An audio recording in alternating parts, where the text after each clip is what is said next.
প্রভু যিশুকে বিশ্বাস করলে আমরা পবিত্র আত্মা লাভ করি, আমাদের নতুন জন্ম হয়, আমরা অনন্ত জীবন লাভ করি। পিতা ঈশ্বরের ধন্যবাদ দিই।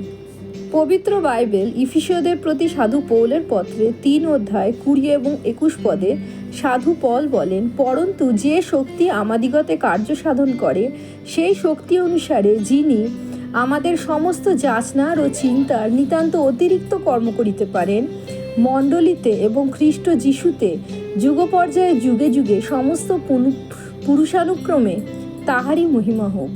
আমেন। পবিত্র আত্মার সহভাগিতা প্রার্থনা করি বিষয়টি বোঝার জন্য। পিতা ঈশ্বর আমাদের ভালোবাসেন এবং তিনি প্রভু যিশুকে আমাদের জন্যই পৃথিবীতে পাঠিয়েছিলেন।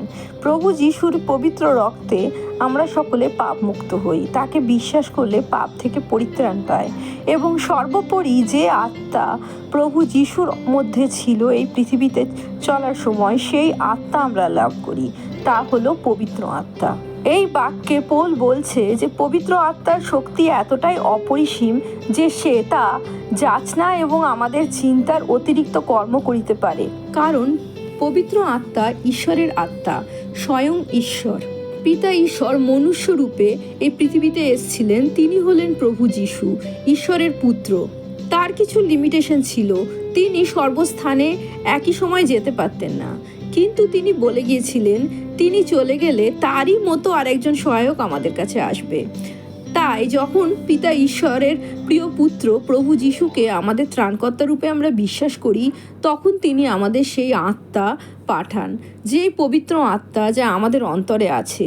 সেই আত্মার শক্তিতে আমরা পিতা ঈশ্বরের সকল পরিকল্পনা আমাদের জীবনে পূর্ণ করতে পারি। সেই আত্মার শক্তিতে আমাদের জীবনের মাধ্যমে আমরা প্রভু যিশুকে গৌরবান্বিত করতে পারি এবং আমরা প্রভু যিশুর মতো হয়ে উঠি, যা পিতা ঈশ্বর আমাদের কাছে সর্বপ্রথম চান।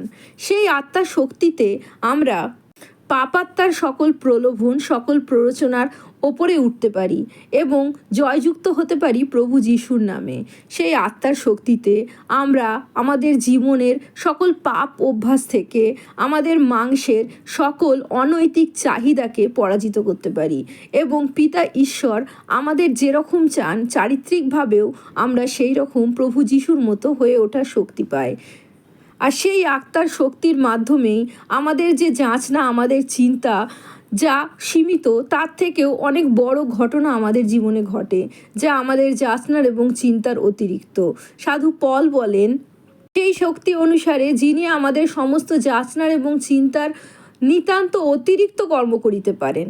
আমাদের মাধ্যমে, আমাদের কাজের মাধ্যমে, আমাদের ব্যবহারের মাধ্যমে প্রভু যিশু গৌরবান্বিত হন এবং প্রভু যিশু গৌরবান্বিত হওয়ার সাথে সাথে প্রভু যিশুতে এবং তার মণ্ডলী, তার দেহ, আমাদের মাধ্যমে পিতা ঈশ্বর মহিমা প্রাপ্ত হন।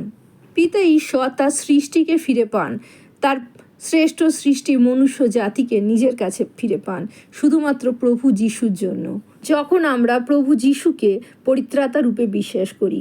তাই আমাদের জীবনে আমরা উপলব্ধি করতে শিখি পিতা ঈশ্বরের প্রেম, প্রভু যীশু খ্রিস্টের অনুগ্রহ, পবিত্র আত্মার সহভাগিতা ছাড়া আমাদের জীবন বৃথা, খ্রিস্ট বিশ্বাসী জীবন বৃথা। প্রভু যিশু জয় হোক।